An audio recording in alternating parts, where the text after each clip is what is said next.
Senior صحافی اور تجزیہ کار جاوید چودھری کے مطابق فرانسس برنیئر پیشہ کلیات سے ڈاکٹر تھا۔ یہ فرانس کا رہنے والا تھا اور یہ 1658 میں ہندوستان آیا اور 1617 تک 12 سال ہندوستان میں رہا۔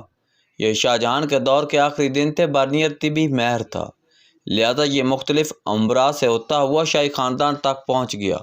اسے مغل دربار، شاہی خاندان اور مغل شہزادوں اور شہزادیوں کو قریب سے دیکھنے کا موقع ملا۔ برنیئر نے شاہ جہان کو اپنی نظروں کے سامنے بے اختیار ہوتے، گرفتار ہوتے اور اپنے صاحبزادے اورنگزیب عالمگیر کے ہاتھوں قید ہوتے دیکھا۔ اس نے اورنگزیب عالمگیر کی اپنے تینوں بھائیوں دارالشکوہ سلطان شجاع اور مراد بخش سے جنگیں بھی ہوتی دیکھی اور بادشاہوں کے ہاتھوں بھائیوں اور ان کے خاندان کو قتل ہوتے بھی دیکھا۔ اس نے دارالشکوہ کو گرفتار ہو کر آگرہ آتے اور بھائی کے سامنے پیش ہوتے بھی دیکھا، اور اسے شہنشاہ ہند اورنگزیب عالمگیر کے ساتھ لاہور، بمبر اور کشمیر کی سیاحت کا موقع بھی ملا۔ فرانسس برنیئر نے واپس جا کر ہندوستان کے بارے میں شاندار سفر نامہ تحریر کیا۔ یہ سفر نامہ 1671 میں پیرس میں شائع ہوا۔ یہ بعد ازاں انگریزی زبان میں ترجمہ ہوا، برطانیہ میں چھپا اور اس کے بعد آؤٹ آف پرنٹ ہو گیا۔ مجھے فرانسس برنیئر کا یہ سفر نامہ پڑھنے کا موقع ملا۔ میں یہ کتاب پڑھ کر حیرت میں چلا گیا، کیونکہ فرانسس برنیئر نے 1660 میں جو ہندوستان اب پاکستان دیکھا تھا، وہ آج تک اسی سپرٹ اور اسی کلچر کے ساتھ قائم ہے۔ ہم نے 360 برسوں میں کچھ نہیں سیکھا۔ فرانسس برنیئر نے ہندوستان کے بارے میں جگہ جگہ حیرت کا اظہار کیا اور اس کا کہنا تھا، ہندوستان میں درمیانہ طبقہ، مڈل کلاس سرے سے موجود نہیں۔ ملک میں امراء ہیں یا پھر انتہائی غریب لوگ۔ امراء محلوں میں رہتے ہیں، ان کے گھروں میں باغ بھی ہیں، فوارے بھی، سواریاں بھی اور درجن درجن نوکر چاکر بھی، جبکہ غریب جھونپڑیوں میں رہتے ہیں اور ان کے پاس ایک وقت کا کھانا تک نہیں ہوتا۔ وہ کہتا ہے، ہندوستان میں خوشامد کا دور ہے۔ بادشاہ سلامت، وزراء، گورنرز اور سرکاری اہلکار 2-2 گھنٹے خوشامد کراتے ہیں۔ دربار میں روزانہ سلام کا سلسلہ چلتا ہے اور گھنٹوں جاری رہتا ہے۔ لوگوں کو خوشامد کی اس قدر عادت پڑ چکی ہے کہ یہ میرے پاس علاج کے لیے آتے ہیں تو مجھے سکرات دوراں، بکرات اور ارسطو زماں اور آج کا بول سینہ قرار دیتے ہیں، اور اس کے بعد نبض کے لیے اپنا ہاتھ آگے بڑھاتے ہیں۔ بادشاہ سلامت دربار میں جب بھی منہ کھولتے ہیں تو درباری کرامات کا ورد شروع کر دیتے ہیں۔ لوگ جیبوں میں عرضیاں لے کر گھومتے ہیں اور انہیں جہاں کوئی صاحب حیثیت شخص دکھائی دیتا ہے، یہ اپنی عرضی اس کے سامنے رکھ دیتے ہیں، تو وہ جب تک اس عرضی پر حکم جاری نہیں کرتا، سیل وہاں سے ٹلنے کا نام نہیں لیتا۔ بازار بے ترتیب اور گندے ہیں۔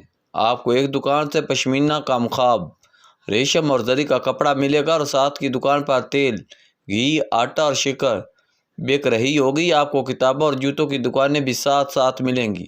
ہر دکان کا اپنا نرخ ہوتا ہے اور بھاؤ تاؤ کے دوران اکثر اوقات گاہک اور دکاندار ایک دوسرے سے الجھ پڑتے ہیں۔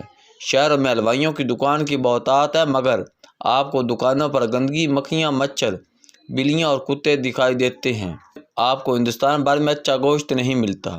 کسائی بیمار اور قریب المرگ جانور ذبح کر دیتے ہیں۔ یہ لوگوں کو گدھے اور کتے کا گوشت بھی کھلا دیتے ہیں۔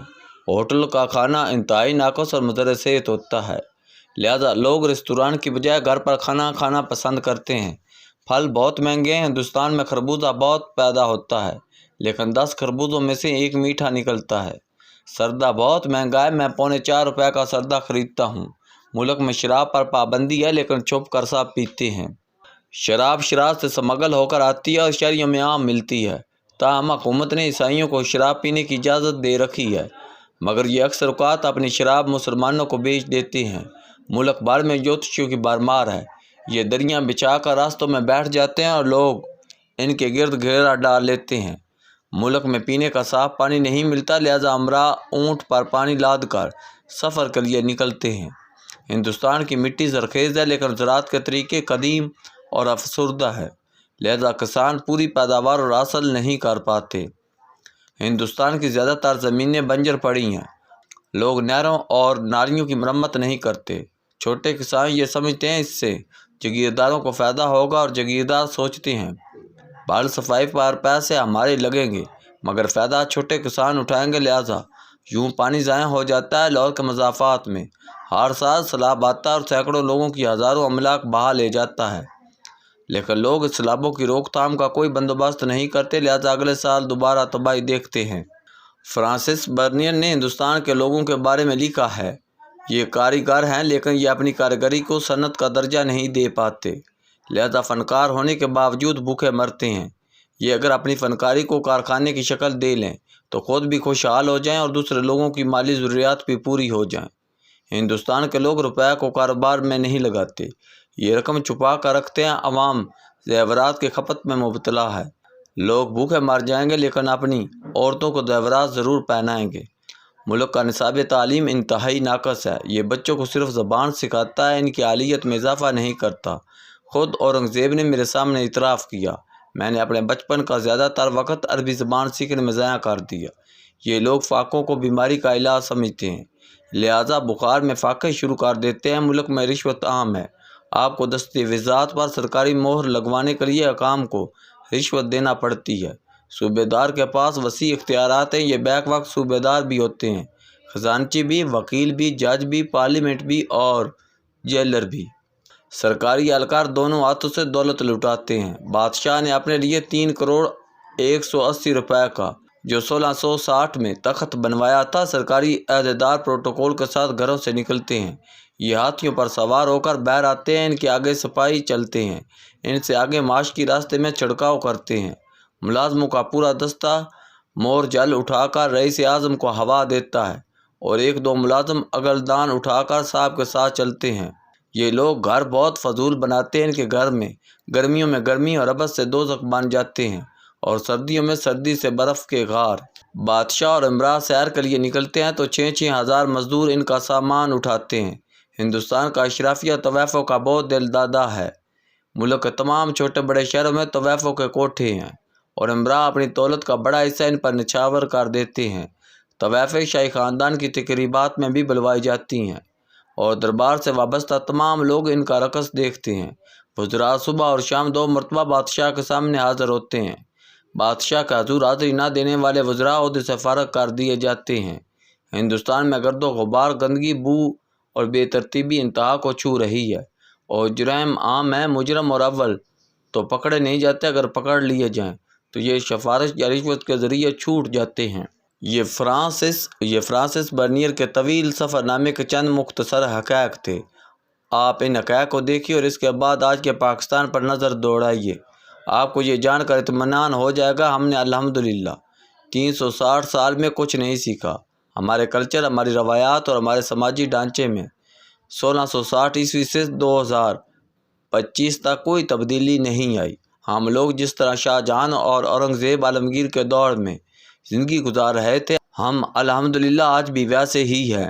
ہمارے ملک میں آج بھی گدھوں کا گوشت فروخت ہوتا ہے، ہمارے ملک میں آج بھی رشوت، خوشامد اور سفارش چل رہی ہے، ہمارے لیڈر آج بھی سب کچھ ہیں، ہم آج بھی پروٹوکول کے سائرن سنتے ہیں، ہمارے ایوانوں میں آج بھی وسیع پیمانے پر فضول خرچیاں ہو رہی ہیں، ہم آج بھی سیلابوں میں ڈوبتے اور مرتے ہیں، ہمارے ملک میں آج بھی سرعام بے گناہ لوگوں کو گولیوں سے بھون دیا جاتا ہے، ہم آج بھی فاقے کو علاج سمجھتے ہیں، ہمارے حلوائیوں کی دکانوں پر آج بھی مکھیوں کا اقتدار قائم ہے اور ہمارے بازار آج بھی بے ترتیب اور نصاب تعلیم انتہائی ناقص ہے اور خوشامد آج بھی پرفارمنس سے زیادہ حیثیت رکھتی ہے۔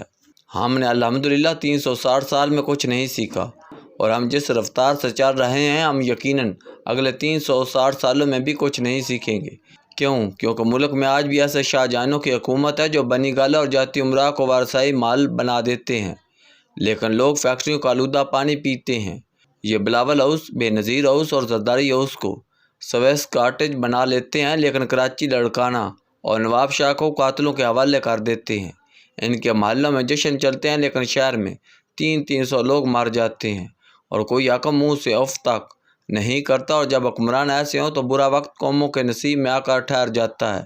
یہ 360 سال بعد بھی مرداروں کا گوشت کھاتی ہے اور عمران خان، میاں صاحبان اور زرداری صاحبان کی خوشامد کرتی ہے، ان کا کال و راج برابر ہوتا ہے۔